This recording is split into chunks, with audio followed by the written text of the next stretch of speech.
haqiqiy AMG ku Mercedes yeshkasini hammadan ko'rsangiz bo'ladi, lekin AMG'si hammada ham yo'q. Men sotuvda ko'rmadim 53-dan bir yoki mana shu birinchi marta qo'yishim.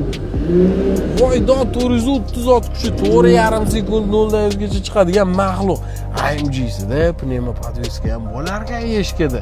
Shuni bilarmidingiz? Mana buni qara. Bitta bosso sport rejimida cho'kib olar ekan, oddiy rejimda ko'tarilib olar ekan.